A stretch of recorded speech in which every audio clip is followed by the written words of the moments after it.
My fellow Americans, I'm pleased to tell you today that I've signed legislation that will outlaw Russia forever. We begin bombing in 5 minutes.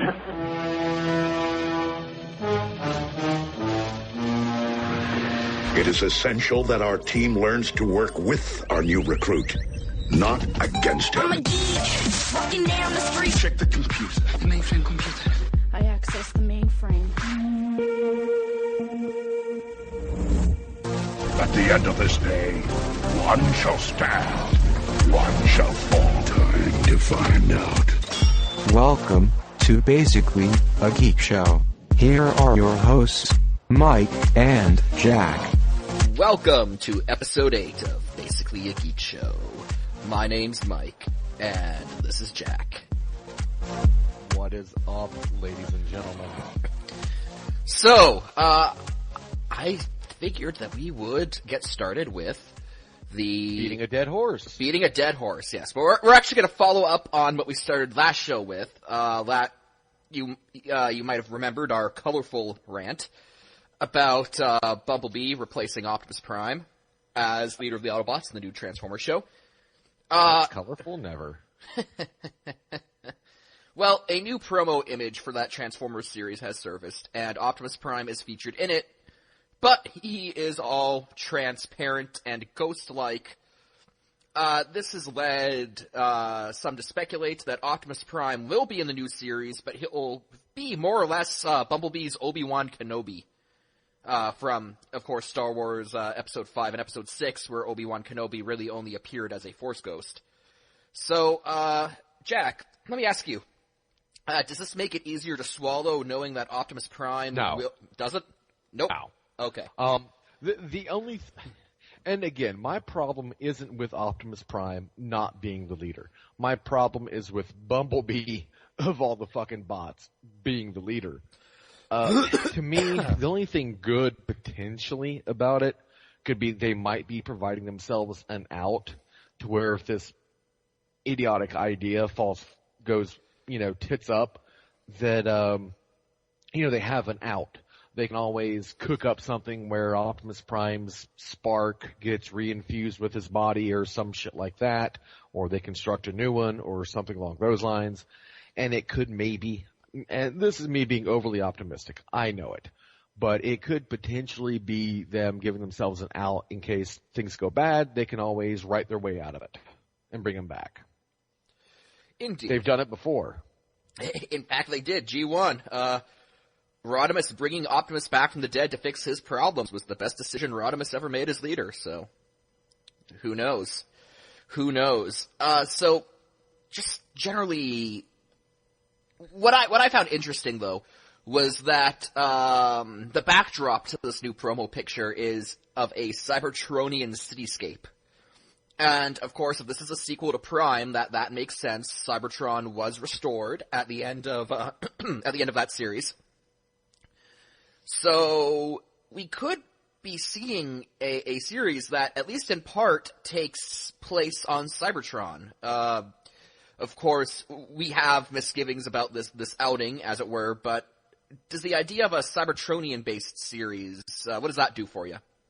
I love that idea. One of my big problems with the Transformers franchise as a whole is its insistence on inserting human characters, and most of whom serve no real purpose except to be annoying or get in the way. And it seems like the harder they try to make them appear that they actually have a legitimate use, the more annoying they get. Like Raph's super hacking skills, where he could hack Cybertronian technology. Yeah, what was he like? What was he like? Fucking 2 years old? I think he was like 12. I think he looked 2. I mean, I don't know. I kept expecting him to fucking go into a Campbell's soup jingle. I mean, I don't know. And this whole thing of, Ghostimus Prime or what the hell ever, it's going to be one of two things. Maybe they're using that to kind of counteract the whole hot rod thing back from G1 where he was all like, what would Optimus do? Instead you're going to have Bumblebee, fucking sitting in the corner singing Let It Be until Optimus Prime fucking appears. Oh, God. Yeah. Although that does raise the question. I mean, yeah, it is a way to sidestep that, because the whole Rodimus gets racked with Delt thing really hampered any attempt for people to really like his character, because the insecure leader thing on Rodimus's part was something that should have lasted maybe 5 episodes before he got over it.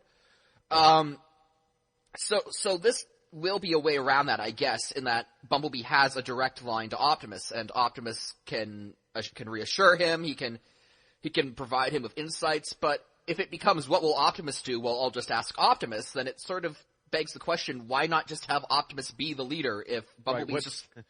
Yeah, what would you say you do here? Yeah, exactly. It's like, oh, well, I convey the orders from Ghost Optimus to the Autobots. Well, couldn't Ghost Optimus just convey the orders to the Autobots himself? What if Bumblebee, loses his shit and starts, some kind of Optimus cult? I mean, that might actually make this whole dumpster fire interesting.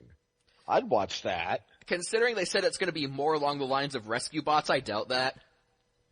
Oh, if I say what I think on that, then we'll be here way too long, so I'm just going to keep my mouth shut on that. All I'm going to say on Rescue Bots is that, the BotCon where the Rescue Bots cast was present, neither Tim Curry or, LeVar Burton were present, and those are the only 2 voice actors from that cast I would have been interested in meeting. Let's face it, Geordi's not A-list. Come on. He's A-list to me. Well, no. I'm saying that on the part of them obtaining his services. Oh, yeah. For an appearance. They probably could have gotten him to show up for a weekend, is what you're saying. Yeah, and, that would have gotten me interested, not because of fucking Rescue Bots, but I'm like, hey, can you sign my advisor? Just hijack the Rescue Bots panel and start asking LeVar Burton. Start fucking asking Star Trek questions. Fuck toddler bots. Tell us about Star Trek, dude. And then the Rescue Bots panel just becomes like a Star Trek TNG retrospective as the rest of the cast sits there uncomfortably and unloved. Yes. And then I'd walk out of the convention going, trolling accomplished. Aw, yeah. Thread derailed. But, I'm curious about this series because it looks, at least in part, to be set on Cybertron. Yeah. And the press release didn't mention any Decepticons, and of course, the description is saying it's going to be more along the lines of Rescue Bots. And I have seen a few episodes of Rescue Bots, and I know enough about that show to say that the Decepticons aren't in it at all. So, what are they going to do in terms of antagonists for this new series? And that begs a more important question. Mm-hmm. Have we gotten to be that huggy, happy, shiny, happy people to where we no longer want antagonists in our fucking kid shows? Is that where we're going? I mean, I'm not saying that this is, oh my god, the end of fiction as we know it. No, I'm not saying that. I'm simply saying that, is this... I don't know. I don't like it. I mean, there are options. Megatron, I don't think, would be an option unless they want to completely ruin his character arc from Transformers Prime, because he redeemed himself near the end of that. Very Armada-esque, actually. And of course, Energon would ruin that, but the point is that I don't think they're going to ruin it here, so I don't think Megatron's going to be a villain. I'm trying to think of who else. Shockwave and Starscream both survived Predacon's Rising. Predaking, I guess, could be a villain, but he kind of ended Predacon's Rising as, with the attitude of, you leave me alone and I'll leave you alone, so maybe they just invent a new threat? Perhaps? I'm trying to look at their options, and short of Starscream and Shockwave, there really doesn't seem to be, much to work with here, given how Prime ended. They could, I think the dynamic of Starscream and Shockwave could actually make for some interesting plot. I I don't know. It runs the risk of being too samey, with basically Shockwave just being Megatron, without so much of the verbal berating, perhaps. But it could be interesting. It's never going to happen, but it would be interesting if they used Shockwave and kind of mirrored what they're doing in IDW Comics, where Shockwave's got a plan independent from the Decepticons, and Shockwave's kind of trying to do that. And it's not so much the Autobots versus the Decepticons, but the Autobots versus whatever Shockwave's got going on. That could be interesting. But, you know, at least IDW Comics had the good sense to kill off Bumblebee. That's doing it right, ladies and gentlemen. I mean, granted, Bumblebee was the Autobot leader on Cybertron when Rodimus took off at the end of Chaos, but his reign on Cybertron is considered to be a failure, and then he dies in an uprising. So, you know, he was Cybertron's Jimmy Carter. Yeah, IDW Comics, they realize what Bumblebee's place is, and you know, they're not trying to shove him down our throats, as it were. Well, I mean, yeah, you bring up a point. I mean, because I know Hasbro is steadily borrowing more and more fiction from the IDW continuity. Which can only be a good thing, because IDW's rocking it at the moment. Yeah, because IDW can actually write. And, you know, maybe Hasbro's standpoint is, well, this is as good as anything to hawk our toys. Mm-hmm. So, but keep in mind, they're a serious intellectual property company now. I think they've given up on that nobody was buying it. They've given up on that pretense. But I mean, maybe we can hope Bumblebee will die in an uprising, you know? I'd pay to see that. I want the last episode of this new series to basically be, Dr. Smooth's, The Return of Optimus Prime, but official. You've run this organization into the ground, Bumblebee. Give me back that fucking Matrix. That would be awesome. And Bumblebee's just like, yes, sir, Optimus, sir. Yes, sir, Mr. Optimus, sir. I'm sorry, sir. Bringing me back from the dead was the best decision you ever made. Yes, Mr. Optimus. Yeah. I mean, I'll give Hasbro all the props if they actually do that. They won't. And I'm not naive enough to think that they will, but it would be awesome. All we have left is fantasy. All we have left is hope, sir. All we have left is hope. You're more optimistic than I. I guess perhaps as a plot line, they bring in these Decepticon pirates as villains.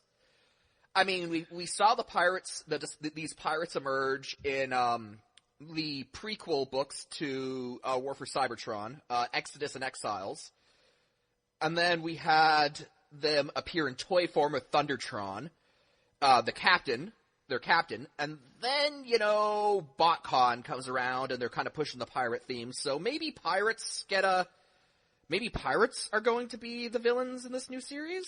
Is it me, or does Thundertron sound like a quote-unquote personal massager?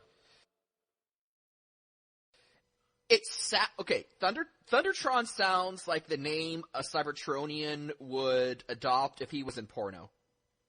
Yeah. Basically, I mean... Thundertron!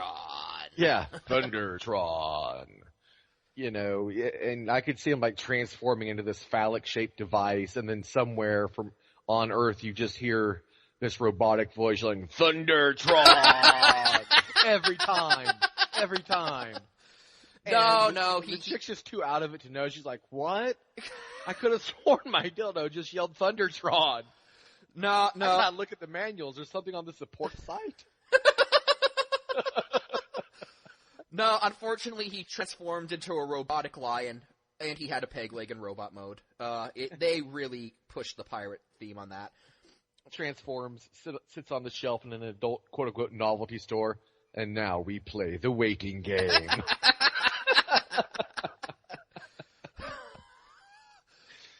On that note, pirates. If they did the pirate thing, then the Autobots could, I guess, maybe go the night route and then do absolutely nothing to distinguish themselves. We've talked about it twice before that the upcoming BotCon set is going to be pirate versus knight themed with Decepticon pirates, Autobot knights. We got Cannonball, who, feelings on the whole pirate theme aside, I think we could all agree at least he looked like a pirate. He was followed by another Decepticon pirate, name escapes me, he is that insignificant, whose color scheme and deco did nothing to distinguish him as a pirate, and he was followed by our first Autobot knight, DevCon, who has absolutely nothing to do with knights or paladins at all. Yeah, I mean, they, at least on the pirate Decepticons, they at least put that little emblem on them, right? Yeah, DevCon just has a standard Autobot emblem. He's not he's not using that that Knight Autobot emblem with the sword that they cooked up. Right. So it's kind of like, what? And I know the origins of the character of DevCon. He was kind of a cameo appearance in a G1 cartoon, G1 episode. And, he does look remarkably similar to Scourge, so they used Scourge as the template. But they kind of fucked up the paint job. Too much red, and the color choice for the blue looks kind of cheap and play schooly to me. Yeah, it's a softer blue, definitely. I think deeper royal blue would have helped. And yeah, there is too much red. If you look at DevCon's character model from G1, he doesn't have all that much red outside of some detailing on his legs and the Autobot emblem. Yeah, and I mean, he's mostly blue and white. Right. And I guess we're getting a little too nitpicky, but I mean, for those wondering, okay, why are you guys droning on about color choices? Well, here's the thing. I mean, these BotCon exclusives, they're supposed to be a big fucking deal, to quote Joe Biden. They're supposed to be exclusive, high quality, rare kind of things that are sought after collectibles. And this is what we're getting. Mm-hmm. And I just want to, again, circle back. This set was advertised as having 3 pirates and 2 knights.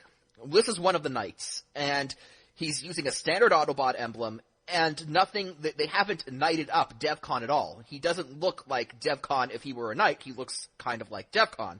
So, I got really excited. Maybe this is just a case of me having the wrong expectations, but I was looking forward to Autobot Paladins. Kind of knightly, armored, mace or sword wielding Autobots. And, there are molds out there that could fit that description. But instead, we're getting DevCon. Now, I know that fans have been wanting a DevCon toy for a while. I'm not saying he's a bad choice for an exclusive. I'm saying he's a bad choice for an exclusive in this particular set. Right, exactly. I mean, if you're one of the people who've been wanting a DevCon, then this would actually be better for you than if they had gimmicked it up to fit into the set, because you're getting pretty much a straight Autobot. There's nothing knightly about him in any way, shape, form, or fashion, which makes him really good for that. But if you're including him in a set that's saying, oh, this is knights and pirates, not so much. No, and this only leaves us one spot open. And I really hope we get a magnificent, glorious-looking Autobot Paladin in that, because that's what I was promised, damn it. So now let me make sure I understand what kind of cockamamie bullshit you're spouting out of your mouth. Mm-hmm. You're saying that these guys said, we're going to give you knights and pirates, and now you have the balls to QQ like a little bitch because nothing looks like a knight? That is exactly my point. Fair enough. When you say we're going to have Autobot Knights in our exclusive set, I kind of feel like Jeff Goldblum here. Like, excuse me, you are going to have knights in your night-themed set, aren't you? Meanwhile, at Fun Pub, I really hate that man.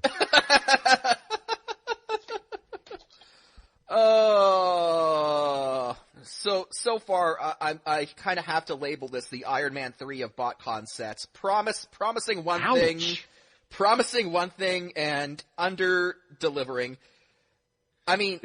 Is that our thing now? We have to mention Iron Man 3 in every episode? I'm going to try to work it in as much as possible. I think it's become a thing. I think we're going to have to try to stick with it now. I mean, God damn it, that movie hurt me, and I want to hurt it back. So I mean, if we didn't, we'd be disappointing at least 24 people. So, we've got to stay true to our roots, Indeed. So that's BotCon 2014.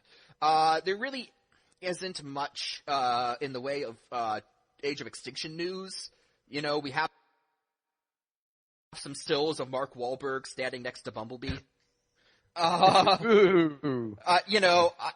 understand that people like news, but updating news sites to say, breaking news, Mark Wahlberg on set, and it's just kind of just like Mark Wahlberg, and he's just sort of like standing there.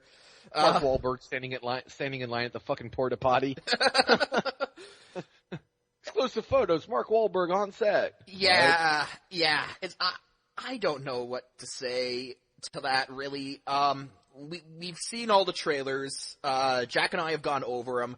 Check out past episodes if you want to kind of hear or rehear what our thoughts on that.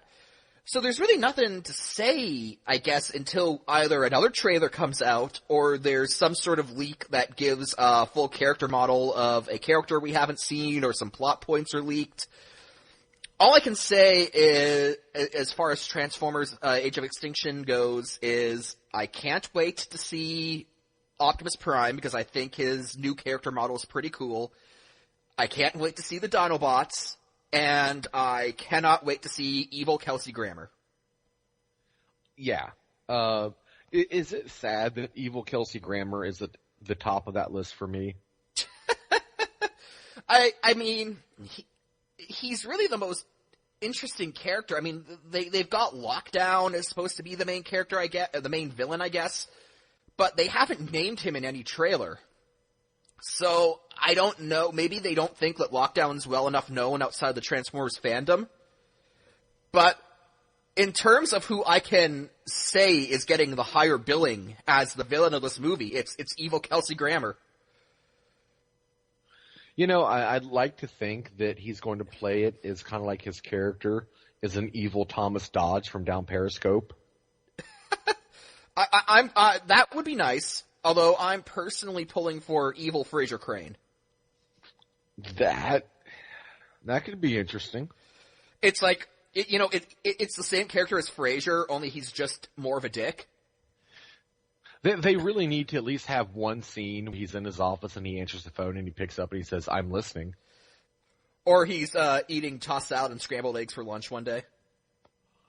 Yeah, though that would be kind of gross because eggs are kind of gross, but yeah. I agree, sir. Unfortunately, I think we have to admit we are in a minority on the egg hating. They smell like fart. They really do. They really goddamn do. Speaking of things that smell like fart. Speaking of things that smell like fart, the new Teenage Mutant Ninja Turtles trailer's out. And yes, I did say... Segway of the day brought to you by... And yes, I did say Teenage Mutant. After years of telling us it was just going to be called Ninja Turtles, they threw in the Teenage Mutant part at the end of this trailer, so I guess they're going back to that.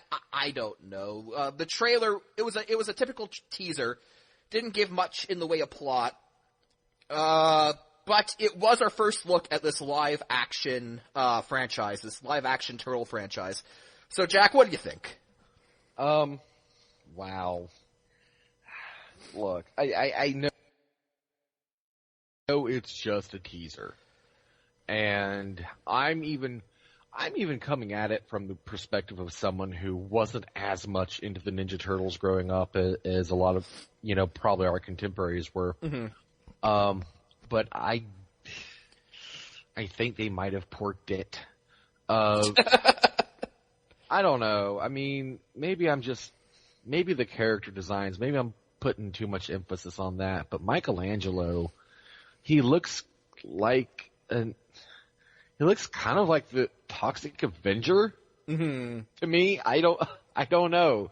Like, the Toxic Avenger had some kind of horrible tryst with somebody, and this is the just dilapidated looking offspring. And I guess you're going for a more human look? Why are you trying to make a turtle look human? Yeah, turtles with noses, that's kind of odd and disconcerting. Well, I mean, they have them. But not human-shaped noses. Right, exactly. I don't like the character designs. Megan Fox, I'm kind of done with her, to tell you the truth. I'm kind of over her. I mean, she's eye candy, she's pretty to look at, but I just really don't care for her performances that much. I mean, she's kind of grating. I mean, I think Transformers was perfect for her because she really didn't have to act.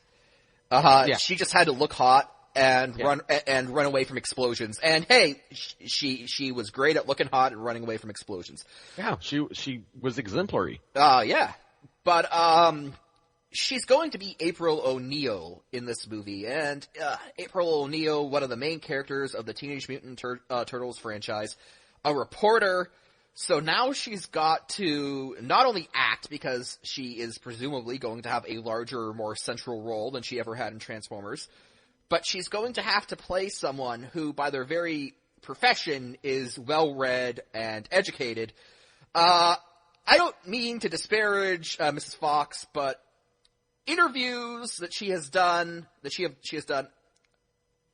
I don't see those interviews and think, wow, this person would do great playing a reporter, if you catch my drift. Well, now there is a precedent set for a really retarded female reporter who's meant more or less to be eye candy. Lois Lane? Well, I guess. Okay. No. I don't remember her name. But going back to 98, the debacle of Roland Emmerich's Godzilla, Matthew Broderick's love interest. Oh, yeah! Was just this vapid, retarded, mewling idiot of a reporter, and you just basically, you wanted the monster to eat her, but that would involve the monster actually being competent. Which it wasn't. So, I mean, I almost, once you were talking about that was kind of the image that popped into my mind of how she was going to portray April O'Neil. It's going to probably be kind of something like that. Mm-hmm. Yeah, I just don't see Megan Fox and think reporter. It's kind of like when they would do those movies in the early mid-90s where Arnold Schwarzenegger would play a scientist. And, you know, he's walking around like a lab coat and glasses on, but he's still, like, got this huge builder body on, and he has this thick Austrian accent, and he just starts, and like, you just, like, no, that's Arnold Schwarzenegger. That is not a scientist. It's one of those disconnects that I don't think I'll be able to get over. I mean, maybe she's just improved that much as an actress, and she'll just absolutely surpass every expectation I have. And you know what? If she does, good on her. But I don't see it coming. What do you think about Shredder? Because we do get a bit of Shredder in the trailer. You get a bit of Shredder if you're observant, I think. And I don't know the actors. Shredder, interesting casting choice, I guess I should say. Not what one would expect. He's come now, and yeah, I mean, I'm not saying a cracker can't get down with the ninjutsu. I'm not saying that. I'm just saying it's.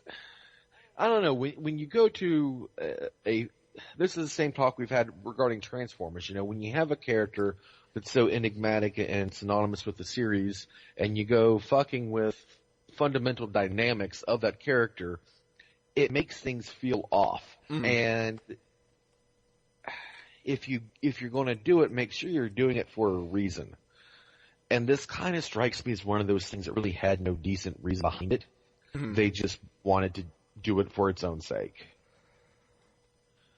He's kind of strikes me I'm guessing he's some kind of a corporate guy who's dicking around with genetic engineering, and he inadvertently or otherwise creates the turtles, and he whatever.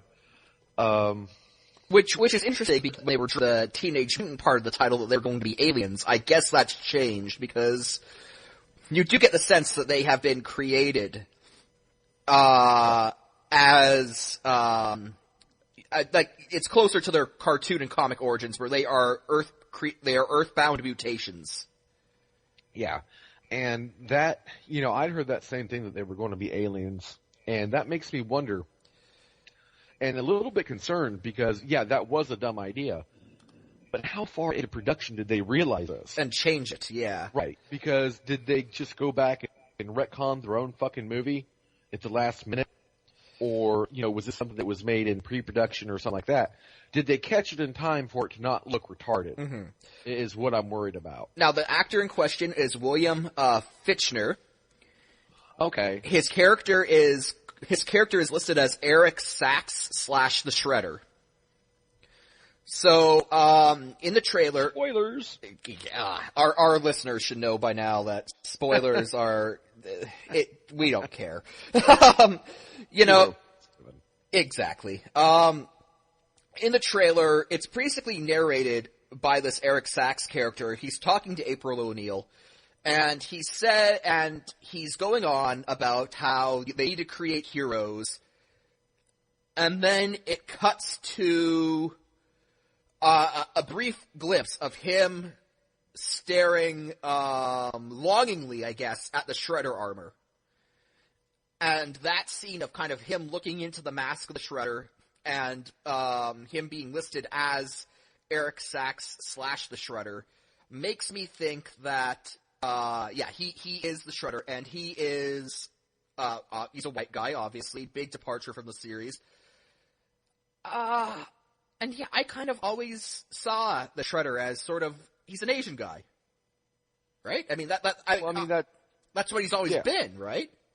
Right. I mean, in the cartoon, my knowledge, you never see his face. He always had the faceplate on. Although his voice was provided in the original cartoons by the guy who did Uncle Phil from Fresh Prince of Bel-Air. I never watched that show. So, you had a black guy providing the voice of an Asian guy.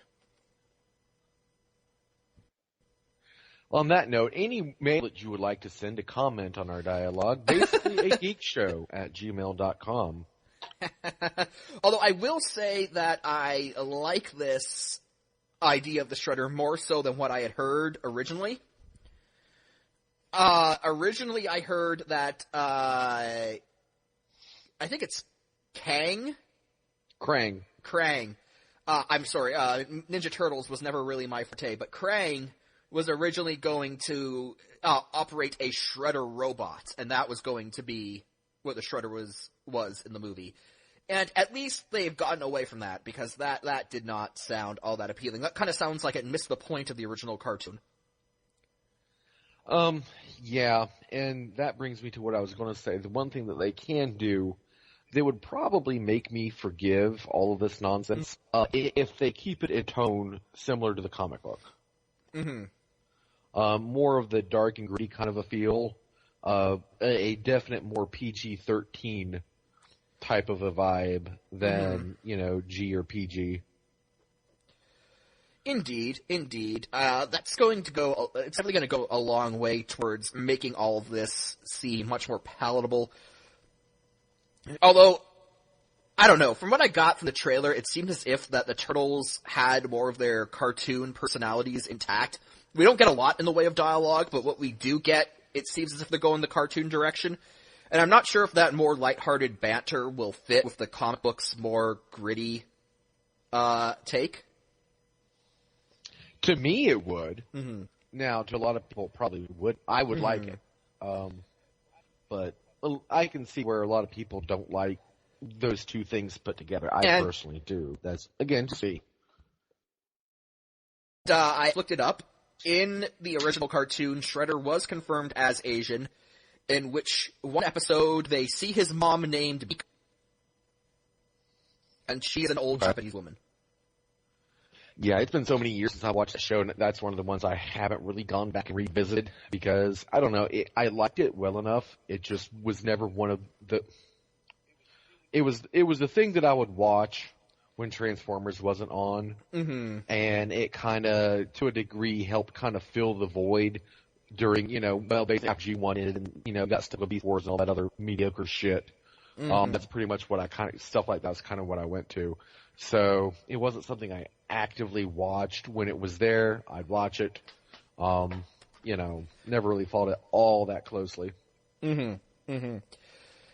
Well, I guess that's our wrap up for Teenage Mutant Ninja Turtles so far. Just that trailer. I'm sure we'll get a proper trailer in a couple months. That seems to be how these things go. But until then, I think that about covers it. Moving on to the world of video games. There was an expansion released for a Blizzard branded video game. Not World of Warcraft, but their Diablo series. Diablo 3 featured what I think is its first expansion since it launched. Yep, its first expansion, Reaper of Souls. So this is Diablo 3, Reaper of Souls. Before we get into that, Jack, I'm not so familiar with the Diablo franchise, and some of our listeners might not be as well. Bare bones, what's the general story of Diablo? Basically, Diablo is the devil. Okay. In a way, in a manner of speaking. There's actually, there's actually 7 Lords of Hell. Mm-hmm. Diablo, Mephisto, Baal, Belial, Asmodon, and Huey and Dewey and Louie. I know that's like 8, but if you can't tell that those last 3 weren't real, then I can't help you. I honestly forget the other 3. And basically it is the player's character. It is their job to put an end to this nonsense and kill the aforementioned Lords of Hell, who, like most supervillains, have a tendency to come back again and again and again. Mm-hmm. And, there is lore in the Diablo universe. And to what extent, it's definitely not as lore intensive as WoW. Mm-hmm. It's a single-player game. Yeah, it is at its heart a single-player game that has a multiplayer feature that is increasing in popularity. You can play with up to 3 other people for a total of 4 and go around and kill shit. Now they most of the lore in game is presented either through a cinematic or a kind of like a pseudo comic book like sketch kind of a thing, or the majority is actually done through audio that's played while you're playing the game. Mm-hmm. And that's kind of a problem for me personally because I find it hard to hear the audio sound of killing everything. Mm-hmm. So it becomes a little bit of an issue. A lot of players, they really don't get the Diablo series. It is a hack and slash gear action with hard tones, whereas World of Warcraft is more of an RPG with a lot of action. And by its very nature, the lore in Warcraft will be faster, whereas in Diablo, it's not really. Right. And, so the lore from what I've heard is somewhat interesting. It focuses a lot on the perpetual wars between heaven and hell, and, it more or less portrays them as almost basically 2 halves of the same coin. Both actually have their good points and their bad points, quote unquote. Mm-hmm. The most recent expansion, Reaper of Souls, you fight the Angel of Death. His whole mentality is that in the game universe, humans are actually brought about by the coupling of angels and demons, and therefore have demonic essence within them. Then his goal is to destroy everything demonic, including humans. So, of course, our main character takes a little bit of an issue with that. Yes. So, yeah, that's pretty much where that one goes. Now, I was kind of dissuaded from picking this up because I saw an ad that Blizzard ran called Diablo 3 Reaper of Souls, Nothing Can Stop Death. And I figured, if they're just going to tell me that it's pointless to play the game, then why should I drop money? So, have you defeated Death yet, Jack? Yeah, I waxed him last night. So Death can in fact be stopped. Yes, Death can be killed. The way they do it in game lore wise is your character actually learns to control the power of death himself or herself. With that, you fight death with death. Which that's never really exemplified graphically in the game when you're fighting Malthael, the Angel of Death. Your attacks just do damage. Because in the opening cinematic, Tyrael, who had before been the Archangel of Justice, he, tries to stab him, and the sword just goes right through him. He's like, oh, he's death. He can't be hurt by physical weaponry. Mm-hmm. You must learn the ways of death, and So you go bebopping around, and you talk to a lot of dead people, and you can't really hear what they're saying because you're killing things.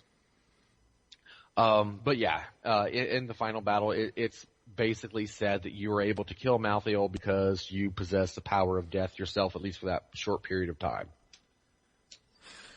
Okay, very informative, very informative. I guess I want to ask you, how does playing the Crusader work? Because the Crusader was one of the big selling points of this expansion. It added that class, the Crusader class. So, what's that like? Because I know you've been enjoying the Crusader since launch. I've enjoyed it immensely. Mm-hmm. Now, I started from scratch with a, fresh character, of course, because there is no instant leveling mechanic in Diablo. And now a lot of people, had level 70s, I believe, the first day or two, because, they were already 60, or they had a character that was 60, and they grinded what are called Paragon levels. And those are levels above the actual hard cap in the game that continually add new stats to your character, and those are shared throughout your account. So any new character that they rolled would already have these Paragon levels, and they'd be able to blow through shit really quick on harder difficulty levels that would give them more experience points. I did not have that because I kind of dicked around. So I've been doing it the hard way, and I just today actually got my Crusader to 60. I really do like the way it plays, though. I know a lot of people have said that it feels underpowered. That has not been my experience, but I have also not played late game, in-game content yet in terms of how it translates to the level 70 experience. I'm currently in what is considered in-game content, but it scales to level. So right now it's scaling to level 60, and the dynamics are probably going to be a lot different now than they will be 10 levels from now. So in terms of how the Crusader plays at that point, I really couldn't tell you. I can tell you that it's a very versatile class. It can do DPS or tank very well. I've fucked around with the builds and shit, and I've played around with them and all this sort of thing. And it's the abilities and the talents are all really well done. I like them. I've really enjoyed it. I've got Hunter, which I probably won't play again. Yeah. Even though he dual-wield grenade launching crossbows. Yes, even though he dual-wields grenade launch bows. But, dude, my Crusader throws motherfucking horses at people. Yeah. Shut your mouth, bitch. I will throw a horse at your face. But, coming from someone who plays World of Warcraft, I can't help but notice the similarities in both design. Oh, you must be talking about boars, right? No, not the boars. But I've like I was saying, I've noticed a design in terms of similarities in terms of design and in terms of lore between the Crusaders of Diablo and the Paladins of World of Warcraft. And, Jack and I were discussing this, and we talked about the idea that Diablo, StarCraft, and World of Warcraft, Blizzard's 3 primary franchises, all take place in the same universe. So, yes. I just thought, is this something that you think has any legs behind just a cool fan theory, Jack, or is this something that you think might actually have merit behind it? I think it does have some merit. I think it's one of those things that Blizzard would rather people just sit and discuss on their own rather than to weigh in. Because Blizzard has in the past a lot of times said that they would rather stay quiet about some things. Yeah. And just let people discuss it because they think that the idea and the hypothesis and the theory crafting is more fun than any actual answer they could provide. That they've also admitted that they will say that they will let people just hypothesize when they have no fucking clue themselves what they even think. And Ghostcrawler, is as good as said that. Yeah. So, you have that aspect of things. There was a post on the MMO Champion forum, I don't know how long ago it's been. It hasn't been too awful long ago, though, where some nincompoop said, Diablo and WoW must take place in the same universe because they have boars in both worlds and they both look the same. Oh, God. And really? Dude, really? What the fuck, dude? Seriously? And everyone's like, well, wow, imagine that. A boar is a boar no matter which world you're on. And, Blizzard's Blizzard's graphic design department came up with a boar for Diablo and then came up with a boar for World of Warcraft, and surprise, surprise, they look the same. They both look like boars. So we're not taking that route, so necessarily. the boar war aside, you've got, I figured you'd appreciate that. So I have, however, noticed as I've been playing through the newer content, I have noticed that there are much better examples to be had. Most notably would be, I'm trying to think what they're called in WoW. They were all over the place in Old Kingdom, the Old Kingdom dungeon in Lich King. But the spiders? No, not the spiders. The tentacly looking people that have like the really long tentacle arm, then the short one. I think they're called faceless ones or something like that. Yes, the they have one. those in Diablo. Oh, okay. So, and those are usually in the World of Warcraft universe. Those are basically pawns of the old gods. Mm-hmm. And in Diablo, they're, one type of the ranks of the armies of hell. So, I mean, there is that. And they look almost identical. I mean, there's some graphical changes, but it's pretty much the same damn thing. I'm trying to think what other. And of course you have your spider people things and those, whatever, almost ubiquitous at this point. So I really wouldn't cite that. But just in terms of like a paladin and a crusader, they have very similar abilities, very similar looks to them. The major difference seems to be that one prefers a Morning Star and the other prefers a Warhammer. Yeah, the Crusader in WoW, See, that's how similar they are. I get them mixed up. The Crusader in Diablo uses a Morning Star, which is a weapon I've wanted to see in WoW forever. And I'm glad they brought those out and gave them a feature presence in Diablo.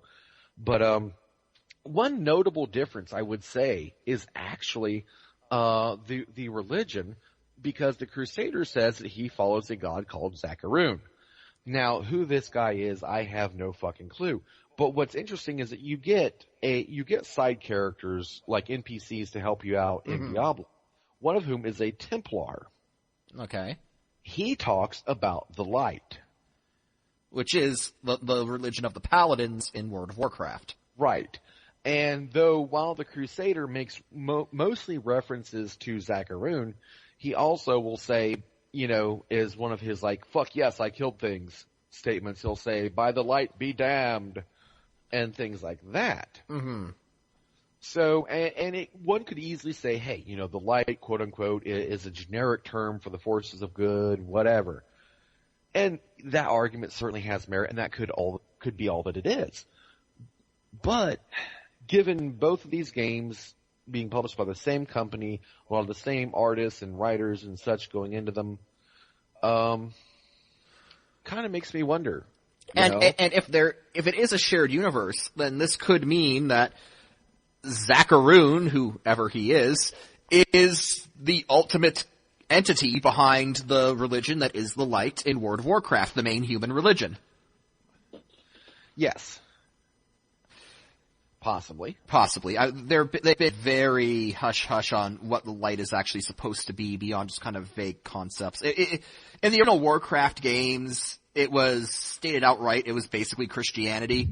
And then as they sort of developed the World of Warcraft, world, through later games, they kind of morphed it into just the light. Right. And isn't there a star map in StarCraft 2 where Azeroth is listed? That is my understanding, yes. Mm-hmm.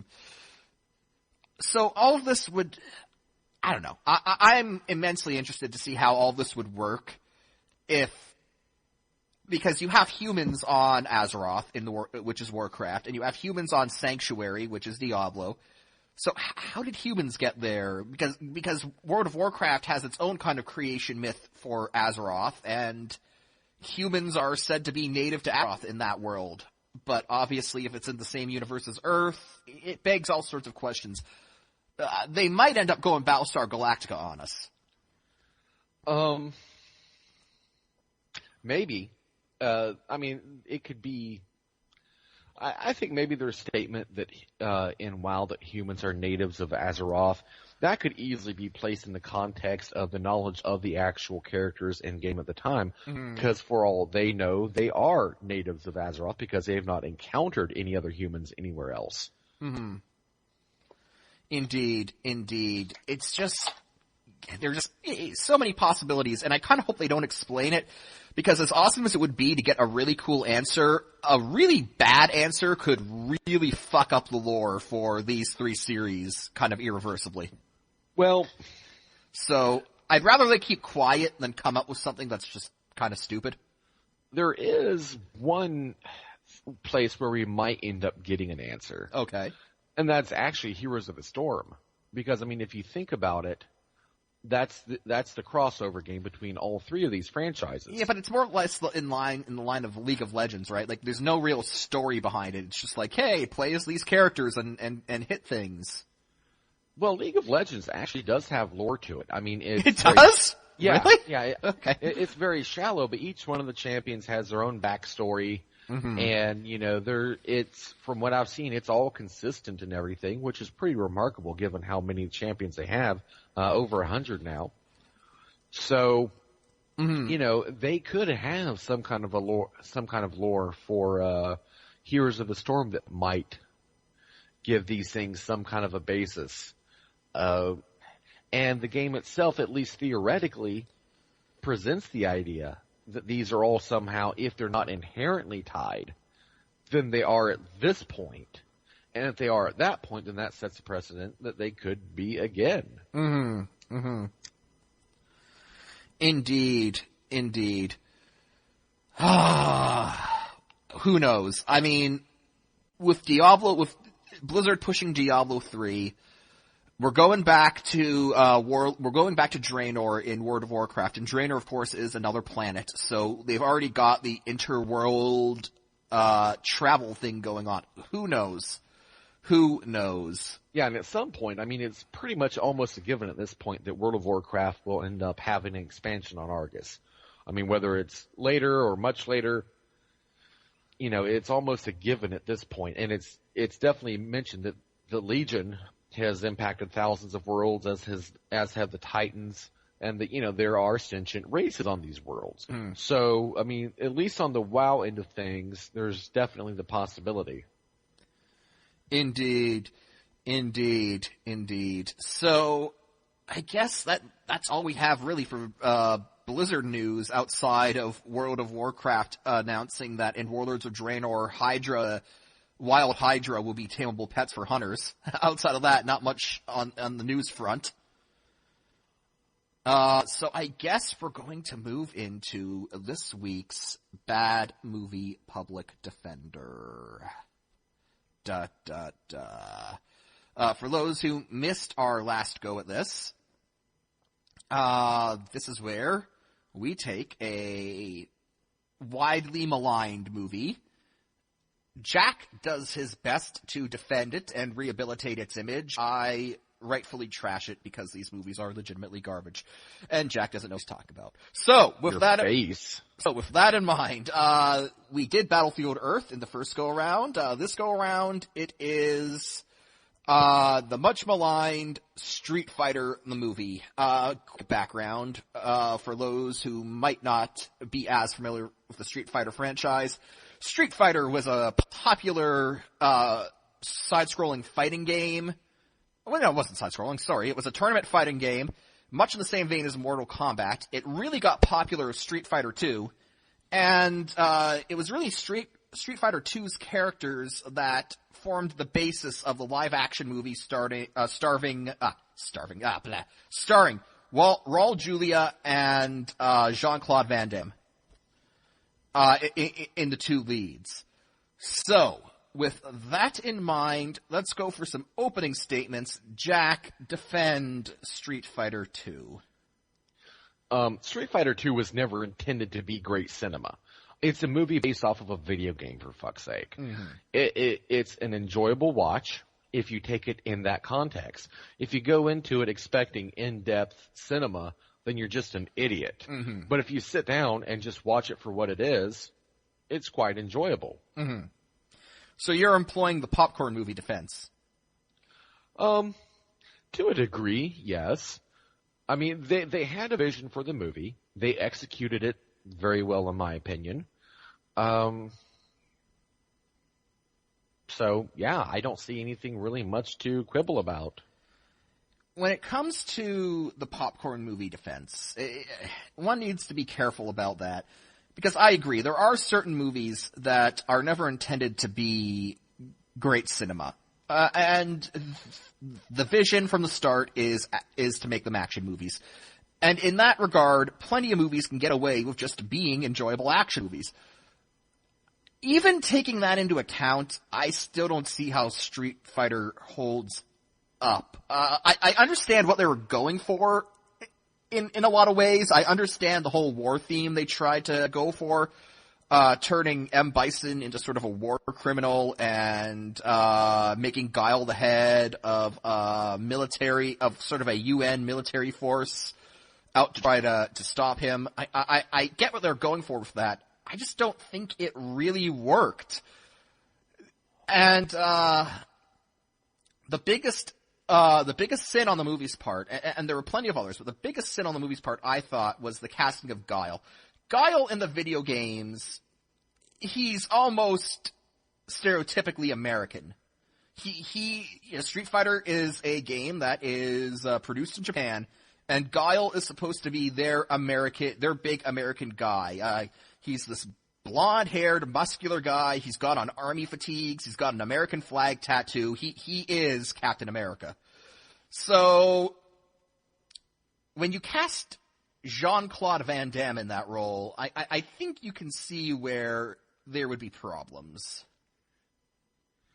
I don't see a problem because maybe I just don't have enough xenophobic hatred of America's immigrants as you do. I mean, I don't see the problem of having a Guile with, a bit of an accent about him. A bit of an accent. He's got a Belgian accent so thick it could double as a waffle. Well, very well stated. However, I mean, where does this hatred of America's immigrants come from? It's not hate. I don't hate Belgian people. Well, that's certainly not that's certainly not the message that I'm getting. If you think that Mike hates Belgium, please send us an email at basicallyageekshow@gmail.com. No, I mean, they had to cast someone who was a competent fighter, and Jean-Claude was a prominent name at the time. And Chuck Norris! Chuck Norris! Maybe he was too expensive. I mean, at the time, Raul Julia was riding pretty high on the whole Addams Family deal, mm-hmm. and maybe they spent their Starbucks on him, mm-hmm. Because he was, trending at the time. And maybe they just, wasn't that also about the time that Chuck Norris was doing Walker Texas Ranger, I believe? I don't know. I honestly... But, I mean, he may have been busy with other projects, or he might have just not cared. And Chuck Norris might have been a little bit old for the part as well. I'm just saying, I'm sure you could have found a competent American martial artist to play the role. Like who? Steven Seagal? I'm not even throwing out names. I'm just saying that there must have been somewhere an American martial artist who could act. Okay, and so had they cast a British actor, would you feel the same way? If he pulled a Hugh Laurie and pulled off a decent American accent, sure. Well, I mean, I'm just saying, for the main hero, who's pretty much defining character trait is that he's American. Well, the character was American with an accent. There are many Americans who have foreign accents. You know what I mean. No, I do know what you mean. You know what I mean! I'm saying that in terms of the actual movie itself, I really didn't think anything about that. Mm-hmm. Did I expect it? No, I didn't. Did I feel that it detracted from my enjoyment of the movie? No, I actually did not. I just took it for what it was. Guile is an American who evidently is of Belgian descent all of a sudden. Because, I mean, you never hear his voice in the game. There's Belgian descent, and then there's I just stepped off the boat from Belgium. Well, maybe he did.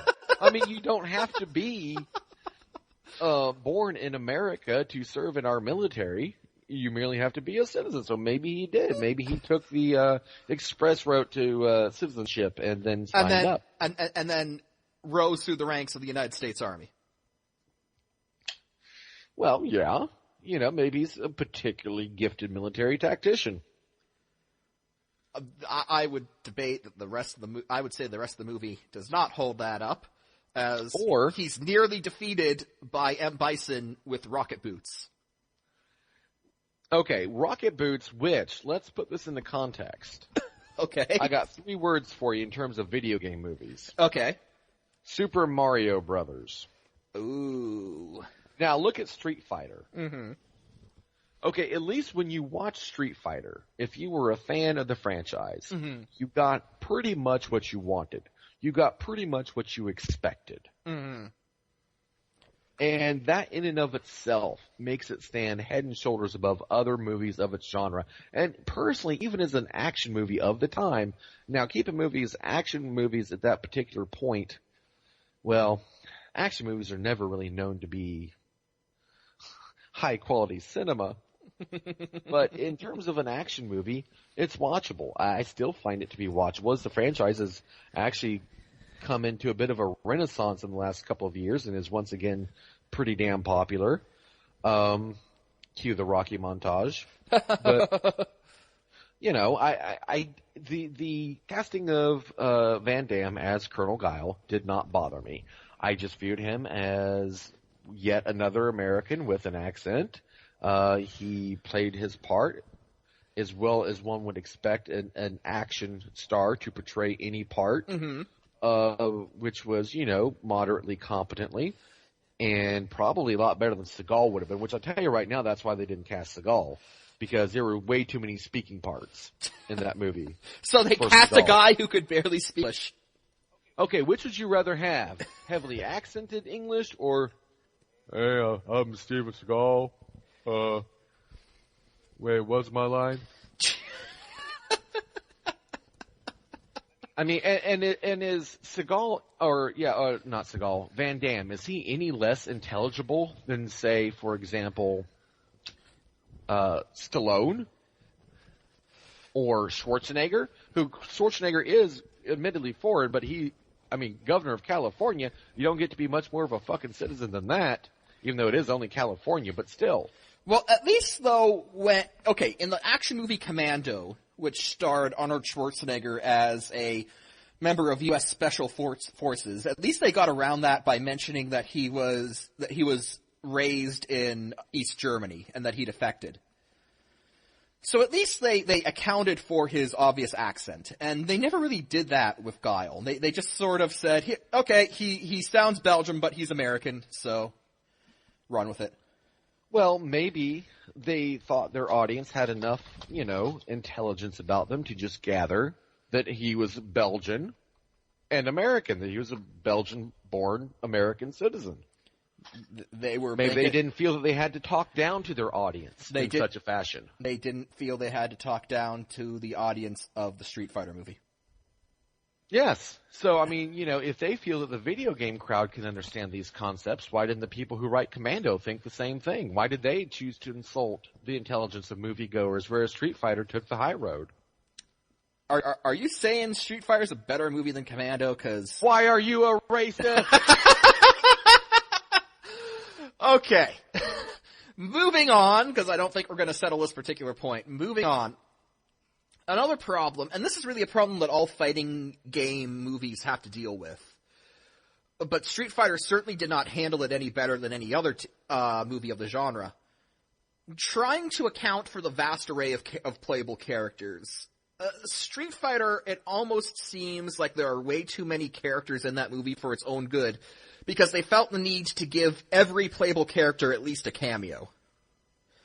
And to me, that's one of the most brilliant things about it. Because if they hadn't, they would have lost the only audience who would have actually proactively gone to see the movie. Those of us who are fans of the game. I mean, we go see the movie, and what the fuck? Zangief's not there, Honda's not there, Chun-Li's not there, what the fuck? You know, the people would have been pissed, severely pissed. And especially because Ken and Ryu's characters were a bit kind of lackluster. Even in game, they're just kind of generic in my opinion. But, you know, you got some of the other characters in there, Chun-Li, Cammy, Zangief, E. Honda, Blanca, and they did a pretty good job of tying that in with Guile's story as well, that was his old buddy Charlie from, you know, the army and got all fucked up. Dhalsim. They did a good job of actually, I thought, putting these characters in. I mean, take, for example, Mortal Kombat, where they're walking through the woods and, Ormagerd, it's Reptile, Herpaderp. Yeah. You know, and they took a game that really has very little of a plot, and they actually gave it one that explains, well, you know, Dhalsim is this scientist who works for Bison. He doesn't really like what he's doing, but he's there. He's basically a good guy, just in a bad position. He kind of has his fuck it moment and turns now Blanca loose, who goes ape shit and does stuff. Then you had the scene between Zangief and E. Honda, which was purely just comical, and it was meant to be. I mean, they even played Godzilla roars in the background while the two wrestled in a fake city. That was them saying, hey, don't take this too seriously. This is meant to be a fun movie. You know, it wasn't like a standard flop action movie that tried to be, you know, oh my god, epic blockbuster action. I think the go-to example on where they had to, like, dead nuke center of the earth. I don't know, whenever I think of flop action movies, one comes to mind.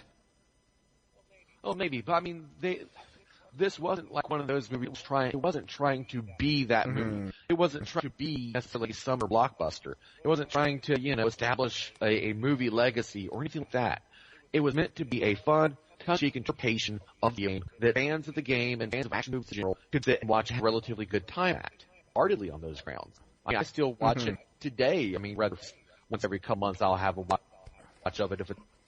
I used to have it on DVD, actually. I don't know where that ever went to. So you're the one who bought that one copy. Fucking totally. And you know what? If you don't buy it, you're a racist pig that hates Belgians. I love Belgian waffles, sir. I will not allow you to demean my character like that. Okay, so moving on to, I guess, let's talk about, the one shining star of this movie. The one thing that even haters can agree was well done, and that is Raul Julia. Ass. Oh, what? Raul Julia as, M. Bison, the villain. But oh, hello, Rami. That was my cat joining us. So now we have our second co-host, Rami. Hello, Rami, and welcome to the show. She's currently demanding attention from me, even... Okay. That's it, my minion. Distract the racist. Okay. I'm gonna take the unpopular opinion here, and I'm gonna say that Raul Julia, it's not enough to save this movie. I mean... He brought a lot of personality and a lot of character to M. Bison. He brought a lot of it to the movie. But I'm going to say he was putting way too much effort into a movie that frankly did not deserve it. I will argue that movie did not need Raul Julia to save it. It's just one good thing among several in that movie. His performance I thought was good. He approached it ham-fisted because he also understood what the movie was. And he, you know, he treated it accordingly. He went over the top because that's what the role called for. It was an over-the-top character. I mean, M. Bison is an over-the-top character. Mm-hmm. And he was true to it. Now, I would have preferred they, actually didn't do the levitating boots deal and had actually given him, like, the psychic powers and shit like he had in the game. But you can only do so much with the special effects budget. I get it. They did it well enough. I liked the fight between him and Guile fairly decently. And I thought his performance was good. Now, I am sad that, a movie that so many people hate ended up being his last movie. Mm-hmm. I don't think that's fair to him because he was a very good actor. But I thought his performance in the movie was good. But it wasn't his performance being good was not necessary to me for that movie to be enjoyable because there were other aspects that I found to be equally as enjoyable. Mm-hmm. I understand that, but on that last Guile Bison fight, honestly, it strikes me as a bit repetitive, doesn't it? Because basically, it's just M. Bison using his rocket boots, flying at Guile in a straight line 3 times before Guile finally gets the brilliant idea to kick him in the face. Well, how many times, would it? How long would it take you to get your wits together if some crazy fucker's flying at you on rocket boots? Mm-hmm. I'm just saying. Okay. Now, where, in your opinion, would you rank Street Fighter compared to the live-action Mortal Kombat movie, the first one? I actually like the live-action Mortal Kombat movie better. Okay. For one reason. Christopher fucking Lambert. Oh, yeah, that is tough to overcome. And I won't promise when, but soon, at some point, Christopher Lambert will make an appearance on the Bad Movie Public Defender.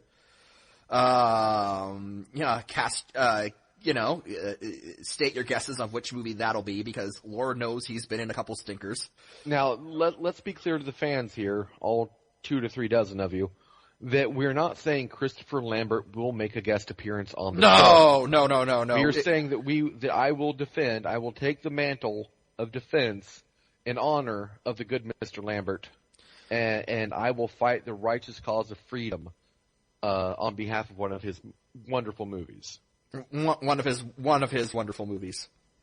Yes. Okay. Well, I guess, I know it wasn't as spirited as the Battlefield Earth movie, but and I still don't concede defeat on Battlefield Earth, but I will concede victory on Street Fighter 2 this go around. Now, you know what? You do have a good point, and I think it's that tongue-in-cheek mentality that the makers went in with. I still think the movie would have been improved significantly had they cast someone else in the role of Guile. Even an unknown, probably would have been an improvement over Van Damme. But, yeah, you know what? I'll concede your overall point to Street Fighter the movie. Score 1 for freedom. Before we wrap this episode up, give me your face. I will not be giving you my face, sir. But before we wrap up this episode of Basically Geek Show, I want to send you a still image from the latest Godzilla trailer. Okay. This is news to me. Let's take a look and see what you've got. So help me God, Mike, if this is a Rickroll. It is not. Okay. Never again. Yeah, that's the same thing that I've looked at, and that's the exact frame that I had it paused on the other night when you and I were discussing the same thing, and to me that looks like Rodan. So, we're talking about a scene from the international trailer for the latest Godzilla movie, where there appears to be a shot of some kind of flying kaiju, and the internet has been abuzz with talk that this is Mothra. But it's not Mothra. Jack, and I can vouch for Jack's Godzilla credentials. He is swearing to me up and down that this is Rodan. Now, when we're dealing with a still picture, and when it comes to still images, talking about on podcasts, that's a bit tricky. But I'm going to talk to Greg, our editor, our producer. I'm going to see if I can get this image worked in on the website somehow, so that, you know, if you're listening, you can take a look at what I'm looking at right now. But people have been swearing up and down that this is Mothra. You say it's Rodan. I say it's either Rodan or it is none of the above. I am saying that it is not Mothra. Okay, so tell me why it's not Mothra. Well, I mean, you look at the wing shape. Mm-hmm. There's jointing in the wings. Mothra's wings have no joints. Okay. Whereas Rodan, based on, you know, a pterosaur, has joints in the wings. And that's plain to see here. There are actually looks like two distinct joints, which are in pretty much keeping with the body design of a pterosaur. If it is an established kaiju, it is going to be Rodan. It is either going to be Rodan or it's going to be one that we have never heard of, because Gareth Edwards has gone on record as saying, you know, we're not having any other licensed monsters in this movie from Toho besides Godzilla. Now, you know, it could be that they're going back on that. We'll find out. But I'm pretty damn confident that that is not Mothra.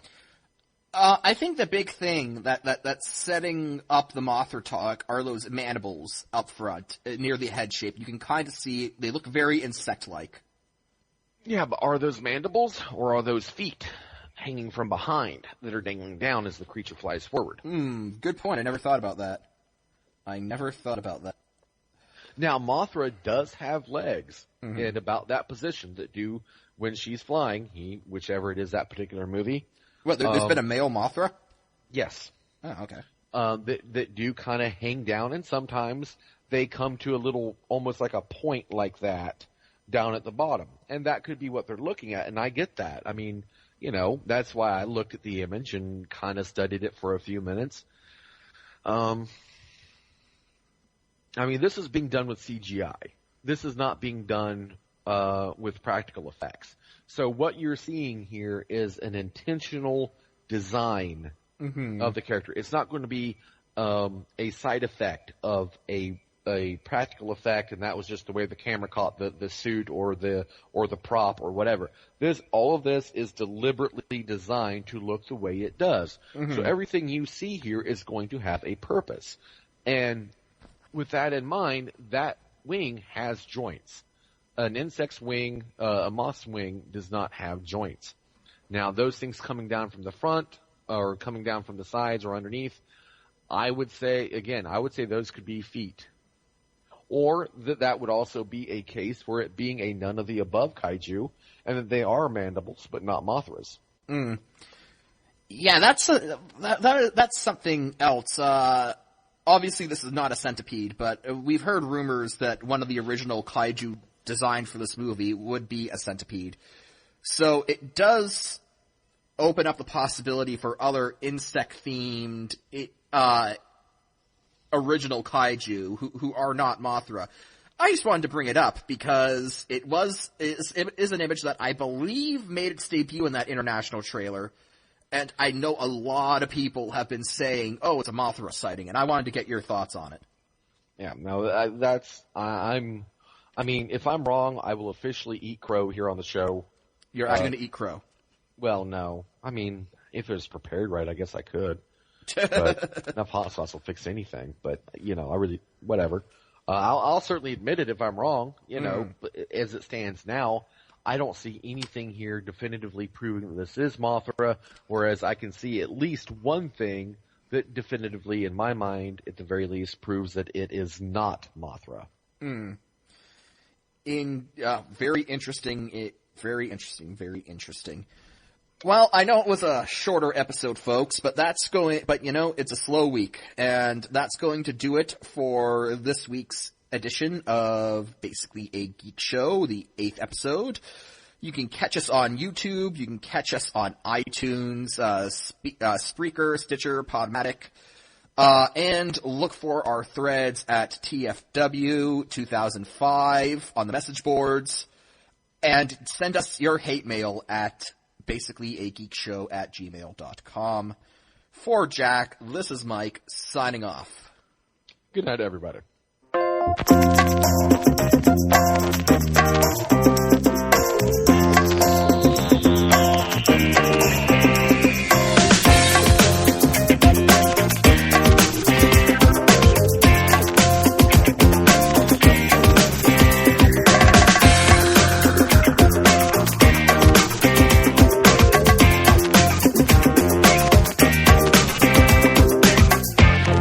Bye.